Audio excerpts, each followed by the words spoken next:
My Camaro was literally under him, and my friend went through the windshield. I think the scariest part of the whole thing was I crawled out of the car, and my friend Sabrina, she's standing there, and she keeps asking, "Where's Mariah?" And that's my name. I'm right here. And she's like, "No, where's Mariah?" And she keeps asking me, and she is screaming. And it's to that point when I realized, like, I'm dead.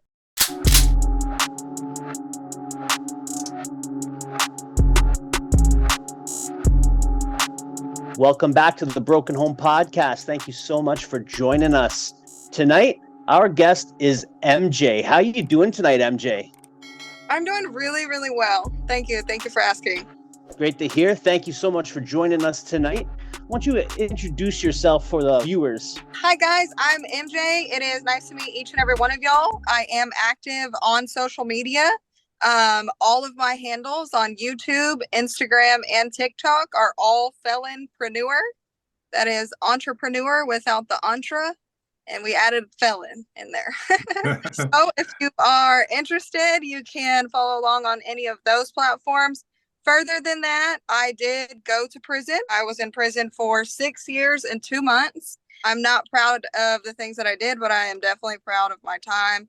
And I'm proud of the individual that I ended up, for sure. Absolutely. Would you say your time in prison developed you into the person that you are now? Oh, for sure. For sure. The one thing that I will say is like the fire in me, I don't like the word motivation because I think motivation comes and goes so much, but the mindset, the drive, that was always there.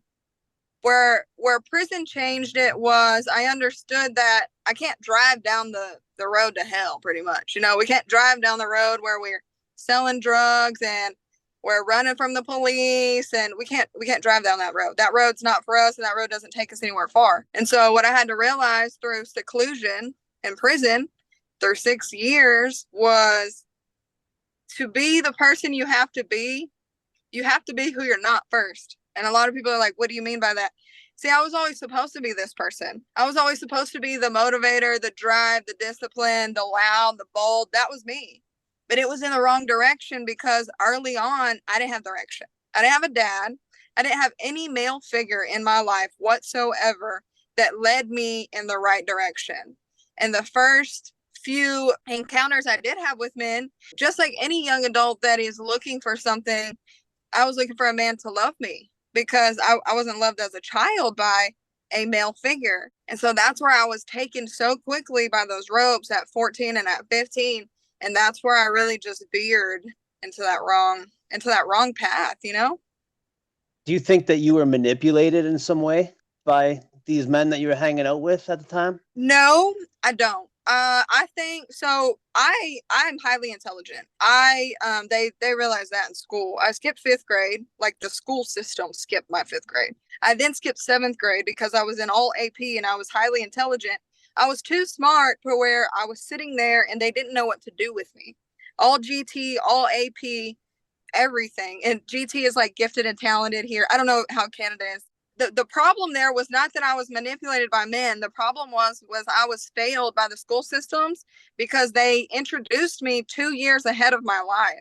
And so when I was 14, I was in with 16-year-olds. And so that's where I think really fucked me up was instead of being with kids my age and understanding my age, I was pushed 2 years ahead with kids who are smoking weed already, with kids who already had cars, with kids who are having sex, with all of these things. And so I was like, well, I want to work. And so at 14 years old, my mom, being a cop, went and got me a job at Sonic. I was working at Sonic in the afternoons at first. And then my second year, when I became a sophomore, instead of going to swim team class, I would go to Sonic and I work and get my tips in the morning, and then I would go to school. And so I don't think men manipulated me. I think that the system manipulated, and then I understood how to manipulate further at that point. And so when I realized how I could manipulate the system too, people my age, they're not educated. And so like, even though 18, 19, 20-year-olds are not educated correctly, they know a lot more than the people I was with.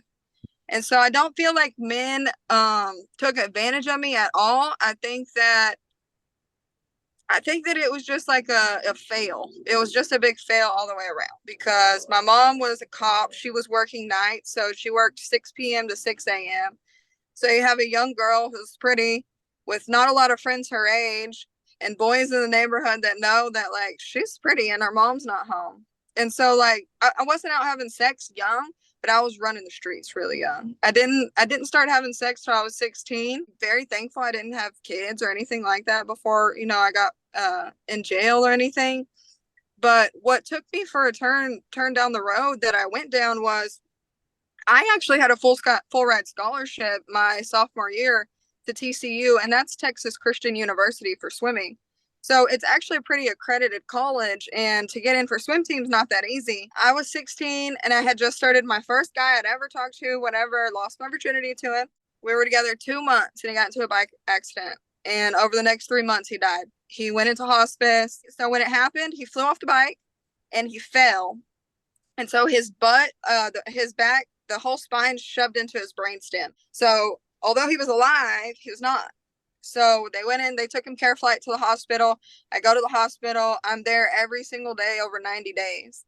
The first 10 days, they removed the first half of his skull because he had so much brain swelling that it was going to puncture his brain. So they removed the skull. Your brain is a muscle, okay? And your stem is what controls it. And so if your stem is not working, just like muscles in your legs, they deteriorate. And so over 90 days, I watched this person that I loved turn into a vegetable in real life. Whole head sunk in, like literally from here back. It was so crazy. And at 16, I'd never had a man that I loved. The first one that I thought I might just died.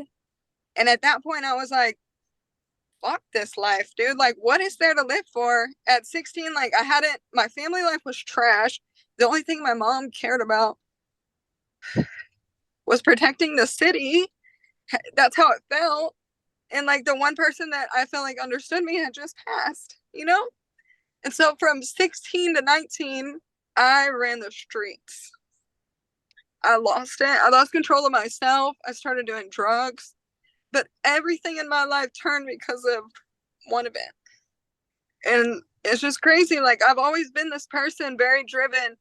Everybody always comes to me for advice. I'm very good with words, and people always want to come to me. But it's just so crazy how that one little thing in your life can change and make your whole life so much different. All it takes is that split second. It could be a total 180. Yeah. Total 180. Wow, yeah, and you covered a lot there, but I was really interested about the school stuff. Like when it came to you skipping grades, was it your decision? Like, did you have any input whatsoever? Highly bored. Like, before I was ever even able to go to school, I could read. I was already able to do math problems and stuff. Like, I have ADHD, so a lot of people don't know that. But where a lot of people can't sit still, I can sit still just fine. But my mind is like this. It's like just spinning. And so if I'm focused on something, I learn all of that very, very quickly. I didn't really have a choice, but I was so bored that I was happy when they told me. When they told me I was going to skip that grade, I was like, great, because these teachers are slow. Like that's really how I felt. And even when I skipped 7th grade and I went into 8th, that was the first time that I ever felt challenged. And while they're teaching it, I already understood it and I got the stuff done right there in class. And then they will be mad because I'm doing something else. And they're like, you can at least do your homework. And I told them, like, I already did that. So I would get sent to the office, but I would explain to the principal, I did my work.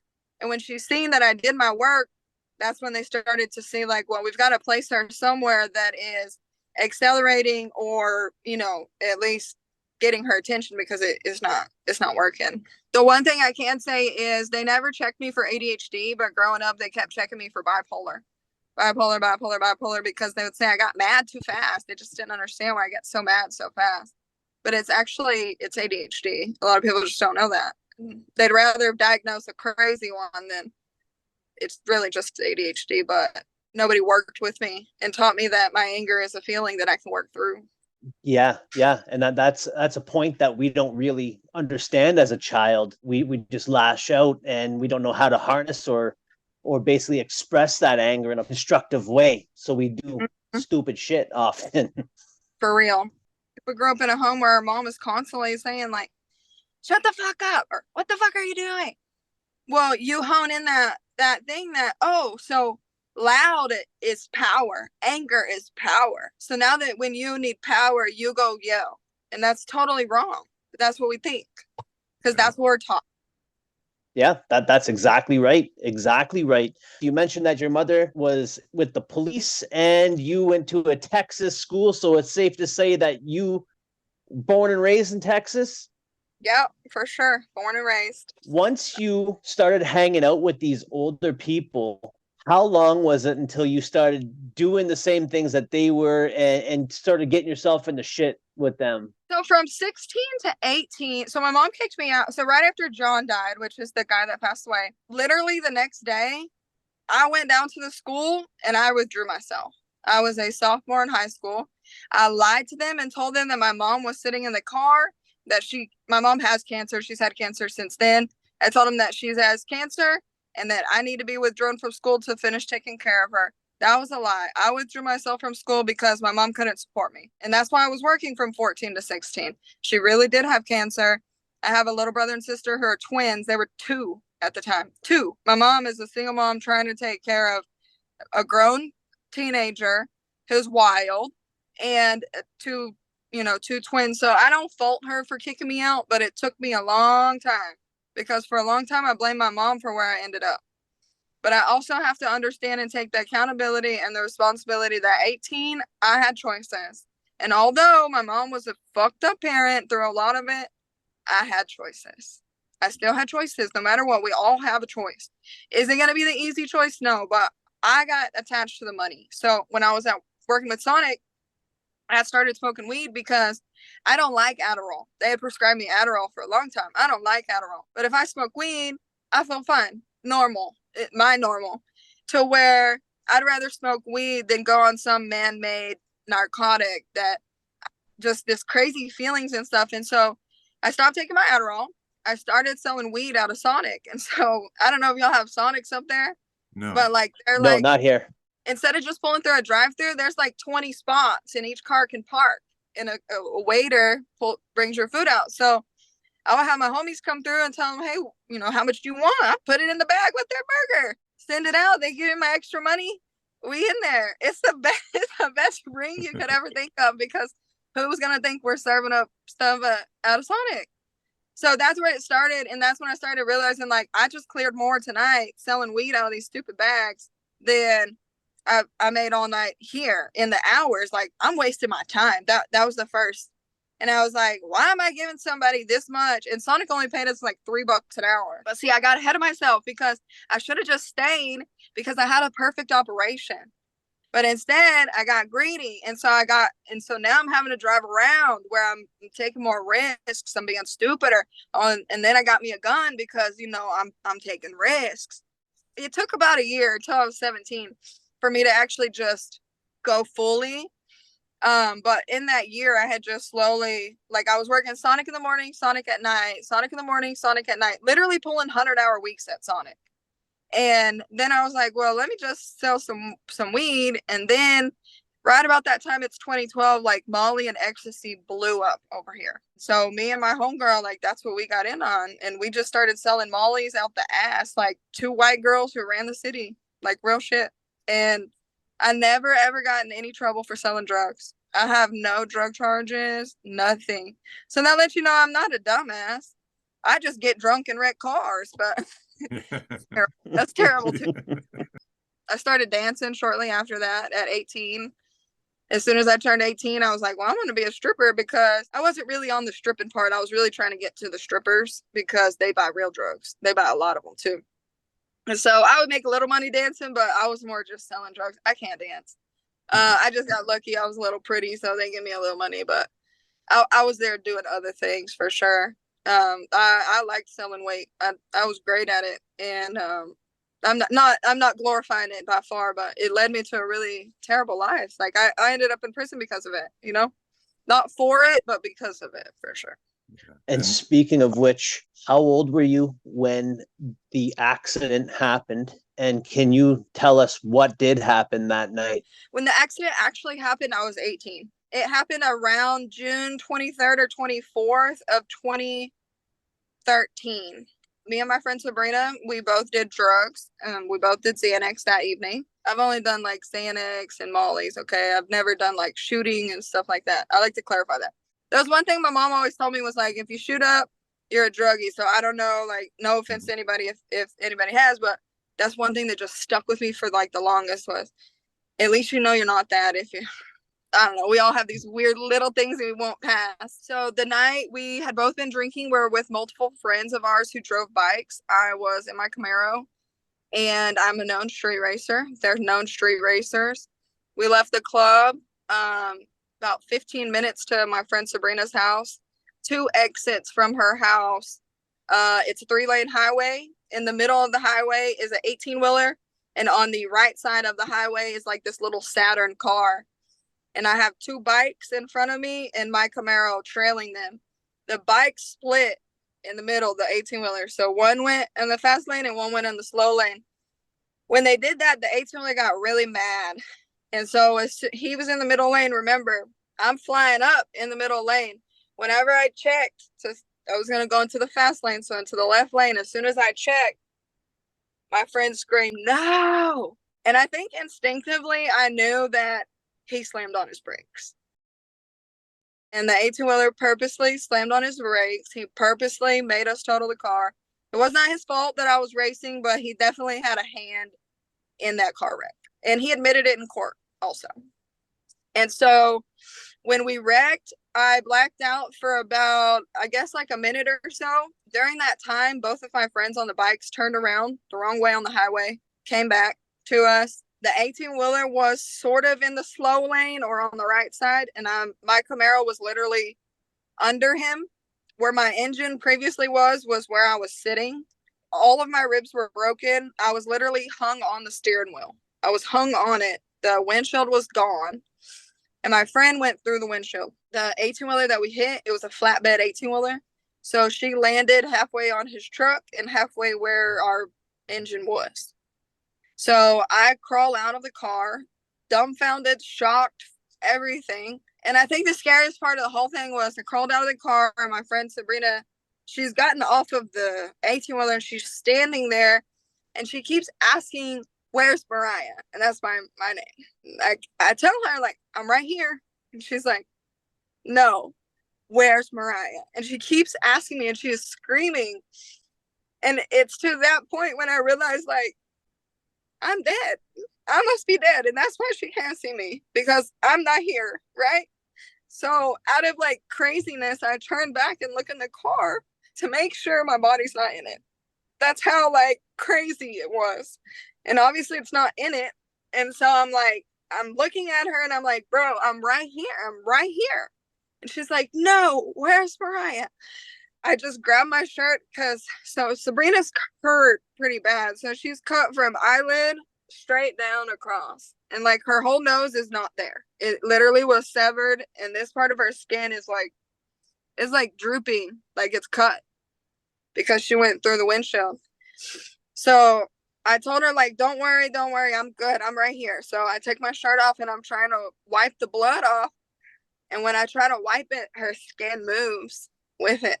So my friend, right about that time when I'm trying to figure out like how to hold her face together, he tells me, like, he pulls up on the bike, bikes coming.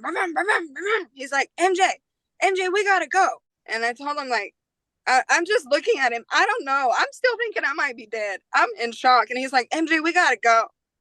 And I looked at him and he's like, Casey's gonna stay with Sabrina. We gotta go. You're going to prison, bro. You're going to prison. And he's crying because this is one of my really good friends. Not boyfriend or nothing, but friends, man.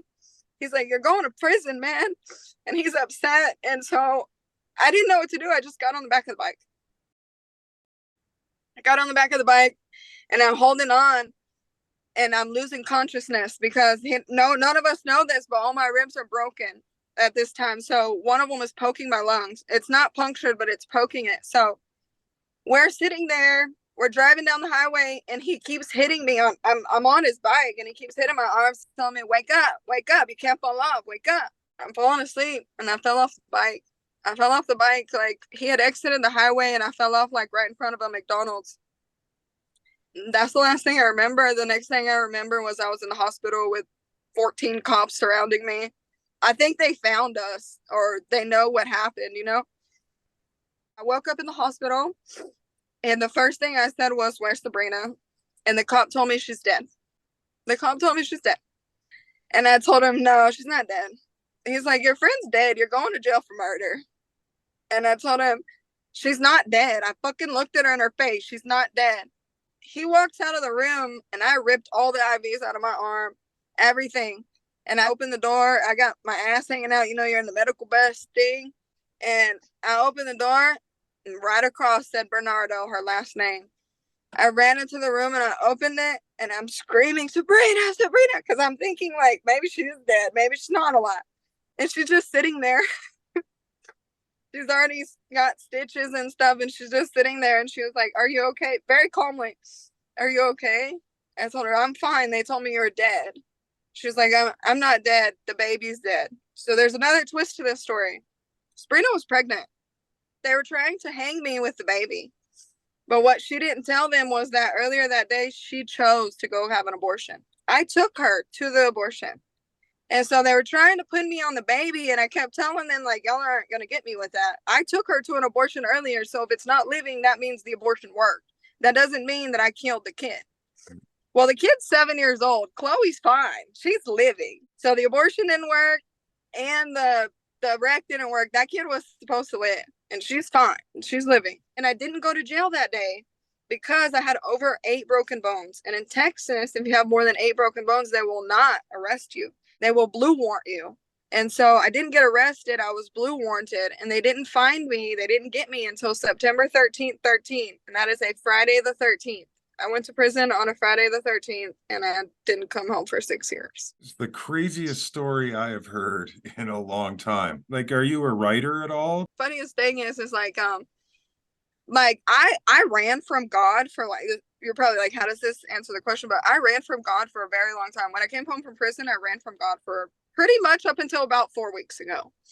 And the whole time, the funny thing is whenever I was in prison, I did get close with God. But when I came home, it's very easy to walk away, to think you don't need Him, all of these things.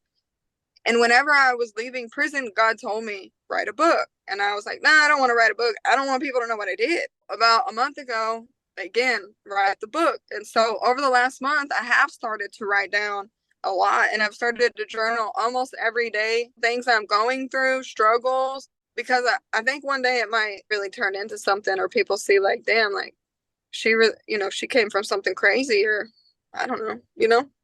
That entire story just had me on the edge of my So seat. if I sat and told y'all what I've been through the 5 years since coming home, y'all will be sitting there on your seat too. And my business, my just a short, fun little story.